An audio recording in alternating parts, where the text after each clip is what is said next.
శ్రీమాత్రే నమ. శ్రీ గురుభ్యో నమ. సర్వే జనా సుఖినో భవంతు, లోకా సమస్త సుఖినో భవంతు. నేను మీ భానురేఖ. ఈరోజు నేను మీతో డిస్కస్ చేయాలనుకుంటున్న టాపిక్ వచ్చి, రేపు ఆదివారం సంకటహర చతుర్థి అండి. ప్రతి నెల మనకి సంకష్టహర చతుర్థి అనేది వస్తూనే ఉంటుంది.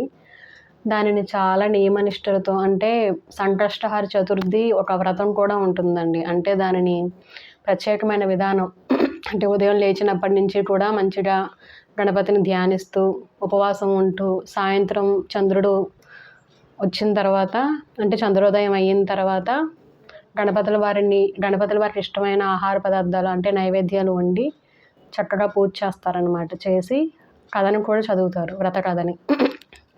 ఇదంతా కొంచెం కష్టమే, కానీ ఆ వ్రతాన్ని చేసిన వాళ్ళు, అంటే సంకష్టహర చతుర్థి రోజున ఎవరైతే కొంచెం కష్టంగా అనిపించినా ఈ పద్ధతిని ఫాలో అవుతూ ఎవరైతే కొంత టైము, అంటే ప్రతి నెల ఇలా చేస్తూ ఉంటారో, కొంతమంది 3 సార్లని 5 సార్లని, కొంతమంది సంవత్సరం పాటు అలాగా, ఎటువంటి కష్టమైనా ఖచ్చితంగా తీరుతుంది అంటారు. తీరుతుందండి, ఎందుకంటే ఒకప్పుడు నేను కూడా చేశాను. ఫస్ట్లో ఖచ్చితంగా జరుగుతాయి, కానీ చాలా కష్టం. ఎందుకు అంటే మనం అంత నియమనిష్టలతో అవన్నీ చేయడం అంటే కొద్దిగా కష్టం. కాబట్టి ఫస్ట్లో కొంత టైం చేశాను, కానీ అప్పటి నుంచే గణపతిని నేను ఆరాధించడం చాలా మొదలుపెట్టానండి. నాకు అప్పటి నుంచి ఇప్పటి వరకు గణపతిని వదలలేదు. అంటే రోజు మనం నిత్యం ఆరాధించడం వేరు, కానీ ఇంకా బాగా డీప్గా కనెక్ట్ అవ్వడం, అంటే మరింతగా గణపతి తత్వాన్ని తెలుసుకుంటూ, గణపతిని ఆరాధిస్తూ, గణపతికి సంబంధించినవి చేస్తూ ఉండడం, ఈ విధంగా అనమాట. కానీ ఎవరైనా ప్రత్యేకంగా ఏదైనా పెద్ద కష్టం లాంటివి ఏమైనా ఉండి ఇబ్బంది పడుతూ ఉంటే, తొందరగా తీరిపోతే బాగుండు అనుకున్న వాళ్ళు సంకష్టహర చతుర్థి రోజున ఈ విధంగా, అంటే వ్రత విధానం తెలుసుకుని పద్ధతి ప్రకారం చేసుకుంటూ వెళ్తే ఖచ్చితంగా కష్టం నుంచి బయటపడతారు. అదేవిధంగా మేము ఇవన్నీ చేయలేము అనుకున్న వాళ్ళకి అనుగ్రహం ఉండదా అంటే ఉంటుందండి. కాకపోతే తెలుస్తుందండి, ఎక్కడ కష్టం ఉంటుందో అక్కడ ఫలితం కూడా అంతే విధంగా ఉంటుంది. అలా అని మనం రోజు ఆరాధించినంత మాత్రాన మనకు పనులు అవ్వవా అంటే అవుతాయి. మనం అంత నియమనిష్టలతో చేయలేకపోయినా, ఉపవాసాలు ఉండి ఆ విధంగా మనం అంతలాగా ఆరాధించకపోయినా, సింపుల్గా మనం చేసుకున్నా కూడా మనకి మన పరిస్థితులను బట్టి మనకి ఎప్పుడు భగవంతుడి అనుగ్రహం ఉంటూనే ఉంటుంది. మన కష్ట సమయంలో ఏదో ఒక రకంగా అది ఉపయోగపడుతూ ఉంటుంది. నేను మీకు సింపుల్గా, అంటే అసలు సంకష్టహర చతుర్థి అనేది గణపతికి ఎందుకు మనం ఆ రోజు ఎందుకు అంత ఆరాధించాలి, దాంట్లో ఉన్న ముఖ్య ఉద్దేశం ఏంటి అనేది నాకు అర్థమైంది. నేను మీతో షేర్ చేసుకోవాలనుకుంటున్నానండి. అసలు గణపతికి సంబంధిస్తేనే, గణపతి అంటేనే బుద్ధి ప్రదాత, అంటే బుద్ధిని మంచిగా పనిచేసేలాగా చేస్తాడు. ఎవరి బుద్ధి అయితే స్థిరంగా ఉంటుందో వాళ్ళకి సిద్ధిస్తుంది, అంటే వాళ్ళ పనులు సక్రమంగా జరుగుతాయి, ఎటువంటి ఆటంకాలు లేకుండా, ఒక మాటలో చెప్పాలంటే. కానీ ఈ విధంగా బుద్ధి అనేది మంచిగా పనిచేయాలి అంటే మనం నిత్యము గణపతితో అనుబంధం పెంచుకోవాలి. మనం నిత్యము ప్రతి ఒక్కరు ఏ పూజ చేసినా, ఏ పని స్టార్ట్ చేస్తున్నా గణపతిని స్మరిస్తూనే చేస్తాము అంటారు కదండి. ఇప్పుడు మనమే ఉన్నాము, మన సంవత్సరం అంతా ఒకలా ఉంటే మన పుట్టినరోజు నాడు మాత్రం లేదు, అంటే మనకంటూ కొన్ని ముఖ్యమైన రోజులు ఉంటాయి. మన పుట్టినరోజునో లేకపోతే మన ఫ్యామిలీ కుటుంబ సభ్యులతో ముఖ్యమైన రోజులని, అలాగా ఆ రోజు మనం ఇంకొంచెం బాగా సంతోషంగా ఆనందాన్ని పంచుకోవాలని చూస్తాము. ఆ రోజు ఇంకొంచెం మనం మంచిగా ఉంటాము, అంటే రోజు మీద ఆ రోజు మనకు ఒక స్పెషల్.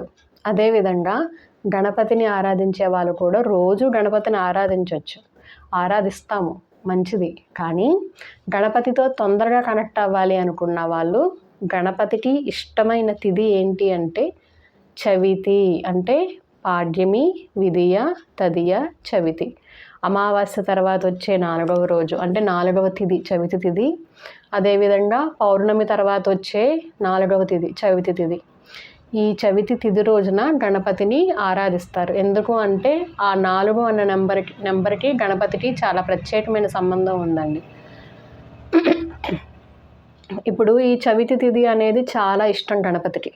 సో శుక్లపక్షంలో అయినా సరే, కృష్ణపక్షంలో అయినా సరే, గణపతిని ఎవరైతే ఆ చవితి తిథి నాడు ఆరాధిస్తారో, ముఖ్యంగా సాయంత్రం సమయంలో, ఉదయం పూట అంటే రోజు మనం నిత్యం గణపతిని స్మరిస్తూ ఉంటాం కదండి, అలా కాకుండా సాయంత్రం చంద్రోదయం అయిన తర్వాత, లేదు అంటే సూర్యాస్తమయం అయిన తర్వాత, మనకి సాయంత్రం అయినప్పుడు గణపతిని ఈ ముఖ్య తిథులలో చవితి తిథి రోజు ఎవరైతే ఆరాధిస్తారో వాళ్ళకి గణపతి అనుగ్రహం వలన చంద్రుడికి గణపతికి చాలా స్టోరీస్ ఉన్నాయండి. గణపతికి సంబంధించిన ప్రతి కథలోనూ కూడా చంద్రుడి పాత్ర చాలా ఉంటుంది.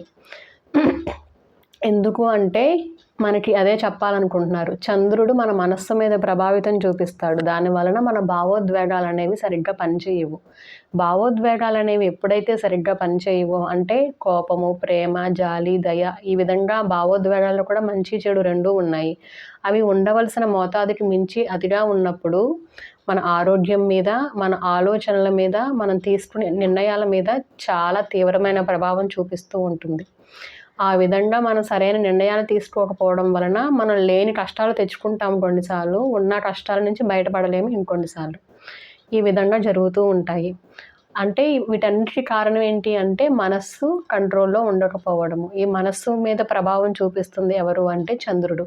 అంటే చవితి తిథి రోజు ముఖ్యంగా చంద్రోదయం అయిన తర్వాత చంద్రుడిని అంటే చంద్రుడు ఉదయించిన తర్వాత ఎవరైతే గణపతిని ఆరాధిస్తారో గణపతి అనుగ్రహం వలన చంద్రుడి యొక్క ఆ నెగటివిటీ అంటే ఏదైతే ప్రభావితం చేస్తుందో మనం స్థిరంగా ఉండనీయకుండా అది కంట్రోల్ చేయబడుతుంది. అంటే చంద్రుడి యొక్క ఆ ప్రభావం అనేది నెగిటివ్గా పనిచేస్తూ ఉంటే దాని తీవ్రత తగ్గుతుందన్నమాట. ఎప్పుడైతే తీవ్రత తగ్గుతుందో మనకు ఆటోమేటిక్గా కొంచెం మన చుట్టూ, మన మనస్సులో, మన భావోద్వేగాల పరంగా అన్నీ కూడా ఉపశమిస్తాయన్నమాట. అంటే కొంచెం ప్రశాంతత అనేది వస్తుంది.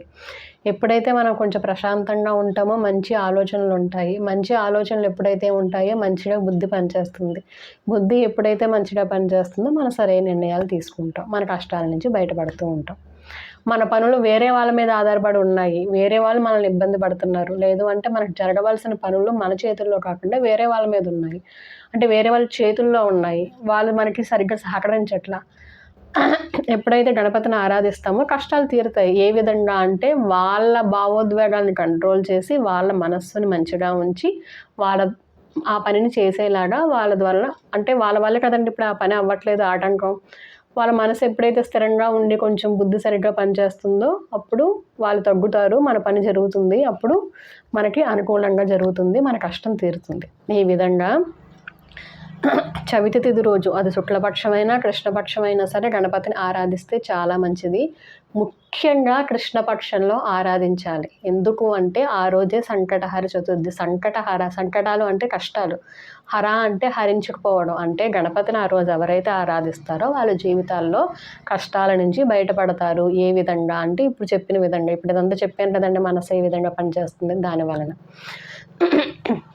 అయితే ఇప్పుడు ముఖ్యంగా కృష్ణపక్షంలోనే ఎందుకు అంటున్నారు అంటే చంద్రుడు పౌర్ణమి తర్వాత నుంచి చంద్రకళలు అనేవి తగ్గుముఖం పడుతూ వస్తాయి. అంటే చంద్రుడి యొక్క పౌర్ణమి రోజు చాలా పరిపూర్ణంగా చంద్రుడు ఉంటాడు కదండి. చాలా హై వైబ్రేషన్స్ ఉంటాయి.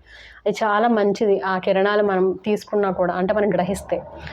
కానీ పౌర్ణమి దాటినప్పటి నుంచి ఆ నిండుదనం అనేది కొద్ది కొద్దిగా తగ్గుతూ వస్తుంది. తగ్గుతూ వస్తున్నప్పుడు మన మీద నెగటివిటీ అంటే ఆ ప్రభావం అనేది ఉంటుంది. ఎందుకు అంటే ఆ కిరణాల కాంతి తగ్గుతుంది. మనం గ్రహించే శక్తి తగ్గుతుంది.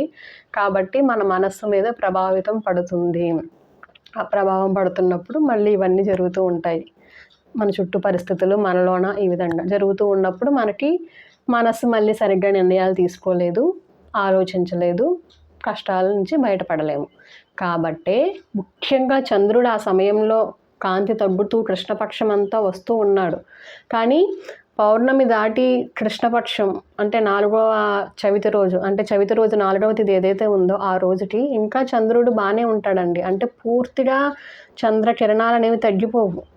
అంటే ఇప్పుడు అమావాస్యకి అసలు చంద్రుడే కనిపించడు కదండి. పౌర్ణమి తర్వాత చవితి తిథి వచ్చేటప్పటికి కొంచెం తగ్గుముఖం పడుతుంది. కానీ అప్పటికి కూడా చంద్రుడు కొంచెం నిండుగానే ఉంటాడు. మరీ అంత అంటే కళలు అనేవి మరీ అంత తగ్గిపోవు. అలాంటప్పుడు మనం గణపతిని ఆరాధించడం వలన మనం మిగిలిన రోజులంతా కూడా ప్రశాంతంగా ఉండగలిగేలాగా మన భావోద్వేగాలు అనేవి కంట్రోల్లో ఉండేలాగా గణపతి అనుగ్రహిస్తాడు. ఎప్పుడైతే మనకు అనుగ్రహం దొరుకుతుందో మనం ఆ చంద్రుడి కిరణాలు తగ్గుతూ ఉన్నప్పుడు దాని ప్రభావం మన మీద పడకుండా మనం దాని నుంచి బయటపడగలుగుతాం. ఇదండి ముఖ్యంగా సంకష్టహర చతుర్థి యొక్క విశిష్టత ఏమిటి అంటే ఇది. ఎందుకు గణపతిని ఆ రోజు ఆరాధించాలి అంటే చంద్రుడి ప్రభావం నుంచి మనం బయటపడడానికి. ఎందుకు బయటపడాలి అంటే మన భావోద్వేగాలు అనేవి స్థిరంగా ఉంచుకోవడం కోసం. కాబట్టి ఎవరైనా మేము అంత నియమనిష్టలతోటి అంటే మేము ఉపవాసం ఉండి అవన్నీ చేయలేము అనుకున్న వాళ్ళు సింపుల్గా సంకష్టహర చతుర్థి రోజు గణపతిది సంకట నాశన గణేష స్తోత్రం అని ఉంటుందండి. చిన్నదే, దాంట్లో 12 నామాలు ఉంటాయన్నమాట గణపతిది.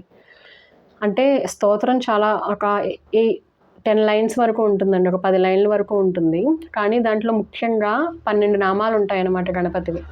ప్రథమం వక్రతుండం చ ఏకదంతం ద్వితీయకం తృతీయం కృష్ణపిండాక్షం గజవక్త్రం చతుర్థకం లంబోదరం పంచమం చ షష్టం వికటమేవ చ సప్తమం విఘ్నరాజం చ ధూమ్రవర్ణం తథాష్టమం నవమం ఫాలచంద్రం చ దశమం తు వినాయకం ఏకాదశం గణపతిం ద్వాదశం తు గజాననం. ఈ విధంగా గణపతివి ఈ 12 నామాలు ఏవైతే ఉన్నాయో కనీసం ఆ 12 నామాలను మనం స్మరించుకుంటూ ఉంటే ప్రతిరోజు, ఆ ఒక్కరోజే కాదండి, వీలైతే ఆ ఒక్కరోజైనా చెయ్యండి.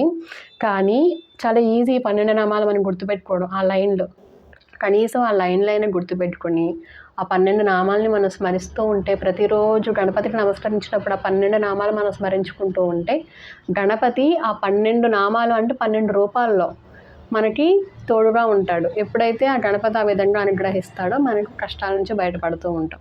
రోజు చేయలేమనుకున్న వాళ్ళు కనీసం ఆ రోజైనా ఆ స్తోత్రాన్ని చదవండి. లేదు మేము అది కూడా చేయమనుకున్న వాళ్ళు మీ ఇష్టంగా మీకు ఎలా అనిపిస్తే అలాగా ఏదో ఒక విధంగా గణపతిని ఆరాధించండి. ముఖ్యంగా ఆ రోజు సాయంత్రం పూట కనీసం సింపుల్గా అయినా సరే పూజ చేసుకోండి. గణపతికి ఇష్టమైన గరికను సమర్పించడం, జిల్లేడు పుష్పాలను సమర్పించడం, ఎర్రటి పుష్పాలతో గణపతిని ఆరాధించడము. ఈ విధంగా మనం చేస్తూ ఉన్నప్పుడు అంటే రెడ్ కలర్ ఫ్లవర్స్ గన్నేరు పుష్పాలు అంటారు, దాంట్లోనే ఎరుపు ఉంటాయన్నమాట రెడ్ కలర్వి. అలాంటి పుష్పాలతో మనం ఆరాధించడము, ఇలాంటివన్నీ మనం చేస్తూ ఉన్నప్పుడు మనం సులభంగా గణపతి యొక్క అనుగ్రహాన్ని పొందుతాం. అలాగే గణపతి మోదక ప్రియుడు అంటారు. గణపతికి ఇష్టమైనది కొబ్బరికాయ, బెల్లంతో చేసిన ఆహార పదార్థాలు. మనకి ఏది సమర్పించినా పర్వాలేదండి, కనీసం ఆ రోజు వీలైతే అటుకులు, బెల్లము, కొబ్బరికాయ ఇలాంటివి మనం సమర్పించడం వలన ఇంకా మంచిది. అంటే ఉన్న దాంట్లోనే సింపుల్గా ఆ రోజు మనకి ఏది ఉంటే అది, మామూలుగా గణపతిని ఎలా ఆరాధిస్తామో అలాగే ఆరాధిస్తాము. కనీసం ఆ 12 నామాలను స్మరించుకుంటాము లేదా స్తోత్ర పారాయణం చేస్తాము. గణపతికి పూజించేటప్పుడు మనం ఆ పంచోపచార పూజ 5 ఉపచారాలతోనే పూజ చేసినప్పుడు గరికను సమర్పించడము, ఆ గణపతికి ఇష్టమైన పుష్పాలు ఏవైతే ఉన్నాయో జిల్లేడు పుష్పాలు కానీ, లేదు అంటే ఎర్రగన్నేరు కానీ, ఇలా కొన్ని ప్రత్యేకంగా గణపతికి ఇష్టమైన పుష్పాలు ఉన్నాయి. ముఖ్యంగా నాకు ఇవి గుర్తున్నాయండి, ప్రస్తుతానికి ఇవే గుర్తు వస్తున్నాయి. వీటిని సమర్పించడము, పూజ చేయడము. లేదు అంటే ప్రసాదం కింద పెట్టినప్పుడేమో, నైవేద్యం కింద పెట్టినప్పుడేమో కొబ్బరి, బెల్లము, ముఖ్యంగా బెల్లము, కొబ్బరి, అటుకులు ఇలాంటి వాటిని మనం సమర్పించడం. ఈ విధంగా చేస్తూ వీలైతే గణపతిది సంకటహర గణపతి వ్రతంలో కథ ఉంటుందండి, లాస్ట్న కథలు ఉంటాయి. అది మనకి చదవడం కానీ, లేదు అంటే కథలు వినడం కానీ, లేదు అంటే గణపతిని మీకు నచ్చిన విధంగా ఒక్కసారి మీకు గణపతి గురించి ఏం తెలుసో అదంతా స్మరించుకుని నన్ను అనుగ్రహించు తండ్రి అని చెప్పి మనం నమస్కారం చేసుకోవడం. వీలైతే బయట చంద్రుడు ఉదయించిన తర్వాత చంద్రుడిని చూసి దర్శనం చేసుకుని చంద్రునికి నమస్కారం చేసుకోవడం. ఈ మనస్సును స్థిరంగా ఉంచమని చెప్పి, అనుగ్రహించమని చెప్పి చంద్రుని కూడా మనం చూసి దండం పెట్టుకోవడం. మనకి వినాయక చవితి రోజు చంద్రుని అసలు చూడకూడదు అంటారు. కానీ సంకష్టహర చతుర్థి రోజు ఖచ్చితంగా గణపతిని ఆరాధిస్తున్న వాళ్ళు, అంటే ఎవరైతే సంకటహర చతుర్థి వ్రతం చేస్తున్నారో వాళ్ళు పూజంతా అయిపోయిన తర్వాత కంపల్సరీగా పరిపూర్ణమైన ఫలితం రావాలి అంటే చంద్ర దర్శనం చెయ్యాలి అంటారు.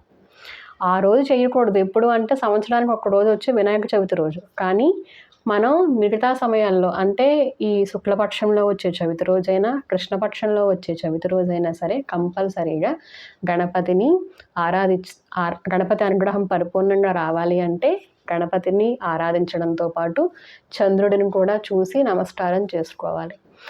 ఈ విధంగా చేయటం వలన ఇంకా మంచిదనమాట. అంటే తొందరగా మనం అనుగ్రహాన్ని పొందుతాం. ఇక్కడ మనం ఉపవాసం ఉండట్లేదు, నియమనిష్టలతో మనం ఏమీ చేయట్లేదు. అలా అని పూర్తిగా చేయడం మానేయకుండా మనకి ఏది సులభంగా మనం చేయగలమో వాటిలో కొన్ని పద్ధతులను ఫాలో చేస్తూ ఉండడం వలన కూడా మనం అనుగ్రహాన్ని పొందగలము. ఏది చేయకుండా ఉండే బదులు ఏదో ఒకటి చేయడం మొదలు పెట్టడం మనకి ఎంతో మంచిదండి. మనకి ఆ భగవంతుడి అనుగ్రహం ఉంటే ఆ తర్వాత మనం ఏం చేయాలనేది కూడా ఆయనే చూపిస్తాడు. సో, మేము అసలు గణపతిని ఆరాధించట్లేదు సంకటహర చతుర్థి రోజు అనుకున్న వాళ్ళు సులభంగా ఎలా అయినా చేయడానికి ప్రయత్నం చేయండి. పరిపూర్ణంగా గణపతి అనుగ్రహాన్ని మనం అందరం పొందాలని చెప్పి మనస్ఫూర్తిగా కోరుకుంటూ థ్యాంక్ యూ సో మచ్ అండి. గ్రాటిట్యూడ్.